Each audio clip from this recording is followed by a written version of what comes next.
Hi, எல்லாரும் எப்படி இருக்கீங்க? நம்ம வீட்டுக்கு பக்கத்திலே பாருங்க வாக்கியா மோடு இருக்கு. கீழே பாத்தீங்கன்னா தண்ணி ஓடிட்டு இருக்கு. இதுல பாத்தீங்கன்னா நிறைய விரால் மீன், கெண்டை மீன் எல்லாம் இருக்கு. மீன் நிறைய இருக்குன்னு தெரிஞ்சுக்கிட்டு பக்கத்து தெருவுல இருக்கிற பசங்க வந்து இங்க மீன் பிடிச்சாச்சு. நேத்தி மட்டும் பாத்தீங்கன்னா 20 கிலோ மீனாவது பிடிச்சிருப்பாங்க. அவ்வளோ மீன் இருந்துச்சுங்க. எங்க வீட்டுல இருக்கிற மனுஷன் இன்னைக்கு பிடிக்கலாம் நாளைக்கு பிடிக்கலான்னு இப்படியே விட்டுட்டாரு. பிடிக்கிற பசங்களை போய் மீன் பிடிக்காத நம்ம சொல்ல முடியுமா? இதை பார்த்த மனுஷன் வெறி ஆயிட்டாரு. இவ்வளோ மீனையும் நம்ம விட்டுட்டோமேனு. நைட்டு 8 மணி வரைக்கும் அந்த பசங்க மீன் பிடிச்சிக்கிட்டே தான் இருக்காங்க. அதுக்கப்புறம் அவனுக்கிட்ட இவர் சொன்னாரு, பாதி பக்கம் இருக்கிற இடத்த விடுங்கடா, நான் மீன் பிடிச்சிக்கிறேன் அப்படின்னு சொன்னாரு. அவனுங்களும் சரின்னு சொல்லிட்டு விட்டுட்டானுங்க. காலையிலயும் என் வீட்டுக்காரோடைய தம்பி எல்லாம் சொந்த பந்தம் தான். எல்லாரும் வந்து சின்னதா ஒரு பக்கம் இருந்த குட்டையை மட்டும் தண்ணி இறைச்சி பார்த்தாங்க.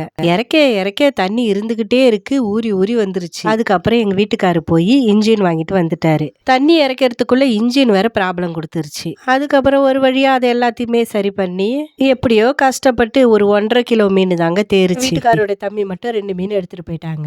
அப்புறம் கூட இருந்தவங்களுக்கு எல்லாம் என்ன பண்றது, நான் ஒரேடியா எல்லா மீனையும் போட்டு வறுத்து ஆளுக்கு 2 மீனா போட்டு பார்சல் பண்ணி அனுப்பிச்சிட்டாங்க. கிட்ட இருந்த விஷயத்தை இப்படி விட்டுட்டோம் பாருங்க. நம்ம கொஞ்சம் உஷாரா இருந்தா நிறைய மீன் பிடிச்சிருக்கோம். இப்ப பக்கத்து தெருவுல இருக்கிற பசங்க பிடிச்சானோன்னு சொல்லிட்டு அதுக்கப்புறம் நாங்க பிடிச்சோம் பாருங்க, இந்த மீன் தான் தேரிச்சு. இதுல ஒரு சந்தோஷம் எனக்கு என்னன்னு பாத்தீங்கன்னா, நான் மீன் பிடிக்கிறத நேர்ல இப்பதான் பாக்குறேன். நான் கொஞ்ச நேரம் உட்காந்து நல்லா என்ஜாய் பண்ணிட்டு இருந்தேன். அந்த தண்ணியில நல்லா பசங்க எல்லாம் ஆட்டம் போட்டுட்டு இருந்துச்சுங்க. கிராமத்து வாழ்க்கையில எப்படிலாம் சந்தோஷம் கிடைக்குதுன்றத அடுத்தடுத்த வீடியோல நீங்க கண்டிப்பா பார்க்கலாம். அதுக்கு நீங்க நம்ம நித்திகா தமிழ் விளாக் சேனலை சப்ஸ்கிரைப் பண்ணிடுங்க.